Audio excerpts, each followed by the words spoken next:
Hello students, आप सभी का हमारे यूट्यूब चैनल में हार्दिक स्वागत है। आज के इस वीडियो में बात करने वाले हैं सीटेट की ऑफिशियल आंसर की कब आने वाली है और आपके मार्क्स कितने बढ़ सकते हैं, कितने घट सकते हैं, ठीक है। और साथ में ही रिजल्ट कब तक डिक्लेयर होगा सीटेट का, इससे रिलेटेड जानकारी भी मैं आपको दूंगा। और इसके अलावा कितने मार्क्स आपके आने चाहिए कैटेगरी के हिसाब से कि आपकी सीटेट क्लियर हो जाए। और अगर आप राजस्थान के अलावा बाहर के स्टेट में जाते हो तो कितने मार्क्स पर आप वहाँ का कंपटीशन दे सकते हो, इससे रिलेटेड जानकारी मैं आपको इस वीडियो में देने वाला हूँ। वीडियो आप लोग पूरा देखिएगा और अगर आप लोग चैनल पर नए हैं तो चैनल को सब्सक्राइब, वीडियो को लाइक और बेल आइकन जरूर दबा लीजिएगा। देखो, सबसे पहले अपन बात करते हैं सीटेट की ऑफिशियल आंसर की कब आने वाली है। उससे पहले मैं आप लोगों का एक डाउट है जो क्लियर कर देता हूँ। बहुत सारे स्टूडेंट सोच रहे होंगे कि हमने यूट्यूब पर बहुत सारे प्लेटफॉर्म है, हमारा भी एक प्लेटफॉर्म है, उस पर आंसर की अपलोड की है। आंसर की अपलोड करने का मतलब ये हो गया कि या तो आंसर गूगल से सर्च करके सही सही बताए गए हैं या फिर जो बुक थी या जो कहीं से क्वेश्चन मिले हैं पुराने या जो भी, उनको एनालाइज करके वो क्वेश्चन टिक मार्क लगाए गए हैं। पर जो ऑफिशियल आंसर की होती है उसमें जो आपके सीबीएसई जो होती है वो आंसर की डिक्लेयर करती है ऑफिशियल तौर पर। उसमें हो सकता है आपके 150 क्वेश्चन में से 10 क्वेश्चन या 5 क्वेश्चन या 2 क्वेश्चन ऐसे भी हो सकते हैं जिनके आंसर या तो सीबीएसई देना ही नहीं चाहती, या फिर ऐसा भी हो सकता है कि देगी तो कुछ डिफरेंट देगी। और स्पेशल तौर पर पेडालॉजी जो सब्जेक्ट आपका था जिसमें 30 क्वेश्चन थे, चाहे वो लेवल सेकंड हो, फर्स्ट हो, कोई सा भी पेपर हो सीटेट का, पेडालॉजी वाले सब्जेक्ट में ऐसे क्वेश्चन होते ही हैं जिनको सीबीएसई अलग नज़रिए से उसके आंसर बताएगी।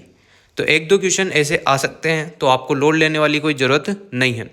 हो सकता है कुछ ना कुछ दिक्कत आपको हो क्योंकि बहुत सारे स्टूडेंट कगार पर ही रहेंगे। जैसे कि बात करते हैं, किसी को 82 नंबर की ज़रूरत है और उसके 80 नंबर बन रहे हैं तो उसको बहुत दुख होगा, बहुत तकलीफ़ होगी। 2 नंबर से या 1 नंबर से अगर कोई रह जाता है तो उसका दर्द वो ही जान पाता है, समझ रहे हो। और मान लो कोई स्टूडेंट है जिसको 90 नंबर की ज़रूरत हो और वो भी रह गया हो तो थोड़ा इशू यहाँ पर हो सकता है। बाकी जो सीबीएसई आंसर की डिक्लेयर करेगी वही मानी जाती है। और अगर आपके पास कोई वैलिड प्रूफ है, जैसे कि आपको लगता है कि इसका आंसर तो यही होना चाहिए, तो आपके पास अगर उसका कुछ ऑथेंटिक बुक से या कहीं से लिंक है गूगल से या कहीं से आपको लग रहा है कि सीबीएसई ने गलत आंसर की या गलत क्वेश्चन का आंसर बताया है, तो आप उसको चैलेंज कर सकते हो। चैलेंज का भी आपको टाइम मिलेगा, उसकी डेट अभी मैं सब बताऊंगा, स्टेप बाय स्टेप सारी चीज़ें कवर करने वाला हूँ, ठीक है। और देखो, अगर आप ऑब्जेक्शन उठाते हो किसी क्वेश्चन पर, चैलेंज करते हो कि आपका सीबीएसई ने जो आंसर की जारी की है उसके क्वेश्चन नंबर इतने में ये आंसर गलत है और हम जो बता रहे हैं वो सही है, हमने ये कहीं ना कहीं पर देखा है या ये बिल्कुल प्रूफ है, तो आपको 100 रुपये देने होते हैं उस क्वेश्चन के ऑब्जेक्शन के लिए, है ना। चैलेंज करने के लिए 100 रुपये आपके लगते हैं। तो इस टाइप से ये चीज़ें होती है। अब देखिएगा कितने मार्क्स आपको चाहिए, पहले इस पर बात कर लेते हैं। अगर हम बात करें जनरल कैटेगरी की तो 90 प्लस मार्क्स होने चाहिए। 90 नंबर से ऊपर अगर आपके 150 में से मार्क्स हैं तो आपकी सीटेट पास आउट हो। और अगर ओबीसी, एससी, एसटी इन कैटेगरी की बात करें तो कम से कम 82 यानी कि 82 नंबर 150 में से होने चाहिए। 150 में से 82 मार्क्स से ऊपर होना चाहिए या 82 पर भी आप पास आउट माने जाते हो। ये बात तो आपकी क्लियर हो गई। अब इसके बाद बात करते हैं, जो आपका ये डाउट था कि कितने मार्क्स पर होता है क्या होता है, तो ये तो क्लियर हो गया। अब राजस्थान में तो ये सही है कि इतने मार्क्स आप पास आउट हो गए तो आप जो भी केंद्रीय विद्यालय हैं, केवीएस, ये सारी चीज़ें जो सेंट्रल एग्जाम, जो सेंट्रल टीचर के लिए अप्लाई करेंगे उनके लिए सब ठीक है। पर अगर आप अदर स्टेट जैसे बिहार से, तो वहाँ पर क्या होगा, आपको 90 प्लस ऊपर होने चाहिए मार्क्स आपके, कोई सी भी कैटेगरी के आप स्टूडेंट हो, 90 प्लस होंगे तभी आप किसी एग्ज़ाम में बैठने के लायक होंगे। राजस्थान के अलावा जो अदर स्टेट है उनमें अगर आप अप्लाई करते हो टीचर बनने के लिए तो आपको ऐसा 90 प्लस आपके सीटेट में मार्क्स होने चाहिए। ये डाउट भी आपका क्लियर हो गया। अब इसके बाद क्या रहा, इसके बाद ये था कि डेट जो स्पेशल तौर पर ऑफिशियल आंसर की आने की डेट, रिजल्ट आने की डेट है ना, ये सारी चीज़ें भी आपको बता देता हूँ। चैनल आप लोग सब्सक्राइब जरूर कर लो और वीडियो को लाइक भी कर दिया करो, है ना। अब देखो डेट क्या रहेगी ऑफिशियल आंसर की, जो सीटेट की ऑफिशियल आंसर की है उसकी डेट रहेगी आपकी 20 के बाद ही रहेगी। मतलब कि 22 या 25 के बीच में आपको ऑफिशियल आंसर की सीटेट की देखने को मिल जाएगी, लेवल फर्स्ट की, लेवल सेकंड की, ठीक है। तो आप उस जो भी आंसर की आती है उसको अच्छे से पेपर मिलाइएगा, उसके आंसर की से चेक कीजिएगा, है ना। अभी जो यूट्यूब पे सभी ने जो भी चैनल है सभी ने बताया आपको, सब ने अपनी कोशिश की है, मेहनत की है और सब ने सही सही बताने की कोशिश की है। पर एक दो क्वेश्चन ऐसा रहेगा कि वो थोड़ा डाउटफुल रहेगा और वो आपको फाइनल जो आंसर की आएगी उसी में से चेक करना वैलिड माना जाएगा, क्योंकि आपको मार्क्स वहीं से मिलेंगे, ना कि यूट्यूब पे जो आंसर की बता रहे हैं उन्हों के थ्रू मिलेंगे, ठीक है। तो उन्होंने भी अपनी सब सही सही कोशिश करते हैं, एक दो क्वेश्चन आपको देखने को मिल सकता है, बाकी लगभग सारे क्वेश्चन सेम ही रहेंगे, क्योंकि और तो कहाँ से लाएंगे आंसर, तो या तो गूगल से या फिर जो ऑथेंटिक बुकें हो रहती है उन्हों से, और तो क्या अलग से कहाँ से लाएंगे। और अगर आपको लगता है कि हाँ आपका आंसर सही है और जो आंसर की आई है उसमें गलत बता रहा है, तो आप चैलेंज कर सकते हो। वो मैंने बता दिया आप लोगों को। चैलेंज की जो डेट रहती है वो भी 4 दिन के करीब रखते हैं, मतलब 4 दिन आपको दिया जाता है कि आंसर की आने के बाद 4 दिन में आप अगर चैलेंज करते हैं तो ठीक है, फिर वो ऑफिशियल एक और फाइनल आंसर की आती है 4 दिन बाद ही, तो उससे आप लोग चेक कीजिएगा। फिर उसके बाद कोई आंसर की नहीं आती है, उसके बाद आंसर की नहीं आएगी, जो फाइनल रहेगी वो 4 दिन बाद आ जाएगी। अगर आप चैलेंज करते हैं तो, नहीं करते हैं तो वो की वही रहती है, ठीक है। तो ऐसा होता है। फिर वो आंसर के आने के बाद रिजल्ट की बात करते हैं, रिजल्ट कब तक डिक्लेयर होगा। तो आपका जो रिजल्ट आने वाला है वो 5 अगस्त से 10 अगस्त के बीच में आएगा। 5 अगस्त से 10 अगस्त के बीच में आपका रिजल्ट सीटेट का लेवल फर्स्ट, लेवल सेकंड का डिक्लेयर हो जाएगा।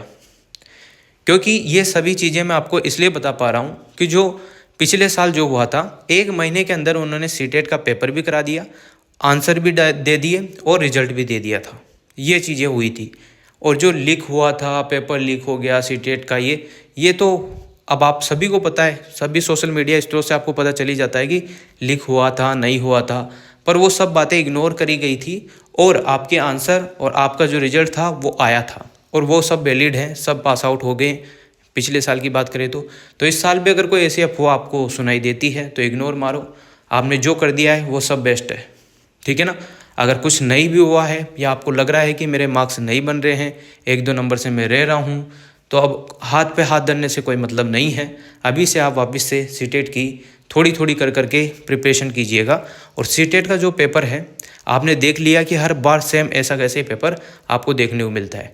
टाइम मैनेजमेंट का विशेष तौर पर आप लोगों को ध्यान रखना होता है बस, और होपलेस नहीं होना, मतलब होपलेस नहीं होना होता है एग्ज़ाम देते टाइम, क्योंकि बहुत सारे घबरा जाते हैं, बहुत सारे संस्कृत की जगह फर्स्ट लैंग्वेज का पेपर हिंदी का कराते हैं, सेकंड लैंग्वेज में जहाँ पर इंग्लिश था वहाँ पर संस्कृत कराते हैं, ऐसे उल्टे पुल्टे होता है। और जो पहली बार देने जाते हैं उनके साथ विशेष तौर पर होता है। तो इन चीज़ों का ध्यान रखिएगा। 2.5 घंटा आपके लिए इनफ है। अगर ऑनलाइन पेपर होता है तो आपको टाइम पर्याप्त है, और अगर ऑफलाइन पेपर होता है तो ये मान के चलो कि 30 मिनट या 45 मिनट OMR सीट भी ले लेती है, क्योंकि गोले भरना भी मैटर करता है। क्योंकि गोले अगर आपने गलत भर दिए, ऊंचे नीचे भी हो गए, तो आंसर चेक ही नहीं होंगे आपके। तो वो भी केयरफुल, यानी कि सावधानी से आपको गोले भरने होते हैं OMR सीट में। ये ऑफलाइन और ऑनलाइन में ये डिफरेंस है कि ऑनलाइन में आपको डायरेक्ट टिक लगाना है, कोई गोले नहीं भरने हैं, तो टाइम बहुत बच जाता है। ऑफलाइन में आपका टाइम लेता ही है। तो ये मान के चलो कि 1.5 या 2 घंटे में आपको पेपर करना है 150 क्वेश्चन, है ना, क्योंकि बाकी बचा OMR सीट ले लेगा। इन चीज़ों का ध्यान रखिएगा, ये आगे की चीज़ें हैं। अगर आप नेक्स्ट टाइम देते हो, नहीं हो पाता है तो कोई बात नहीं, आप फिर से तैयारी कीजिएगा, फिर से अपना हौसला बढ़ाइएगा खुद ही, और खुद से लग जाइएगा। सीटेट का एग्ज़ाम फिर आएगा, फिर आपको देना है, पर उसमें फिर आपको पास आउट होना है। ऐसा मत सोच लेना कि बार बार आ रहे हैं देते जाएंगे, ऐसा तो फिर कुछ भी नहीं होगा। इन चीज़ों का ध्यान रखिएगा। तो मैंने आपको बता दिया कि रिजल्ट अगस्त में 5 से 10 के बीच में आपको देखने को मिल जाएगा। 5-10 अगस्त के बीच में आपको रिजल्ट देखने को मिलेगा। और फाइनल जो आंसर की आएगी वो 24 या 26 के बीच में होगी। और जो आंसर की आएगी बिना चैलेंज वाली वो आप लोगों को 20 के बाद 20 जुलाई के बाद आपको देखने को मिल जाएगी। तो यही चीज़ें थी। और सिलेबस कोई चेंज नहीं होगा, दिसंबर वाला भी सेम सिलेबस रहेगा, पैटर्न भी सेम ही रहता है हर बार। इससे ज़्यादा क्या चेंज करेंगे हैं। 2.5 घंटे में आप लोगों से इतना कुछ तो करवा लेते हैं, फिर और क्या चाहिए, ठीक है ना। तो इन चीज़ों को सबको इग्नोर मार के आप जो भी क्वेश्चन है पुरानी क्वेश्चन कर लो, आराम से सीटें निकल जाती है। इतनी कोई लेंथी और कितनी हार्ड बात भी नहीं है, ठीक है ना। इन चीज़ों का ध्यान रखिएगा।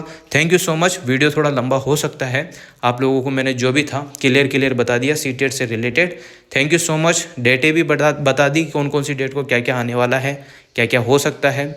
ये मैंने पुराने जो पेपर था उसको एनालाइज करके ये सारी चीज़ें बताई है कि 1 महीने के अंदर आपका कैसे क्या क्या होने वाला है। Thank you so much. Video अच्छी लगी हो तो like comment share and subscribe.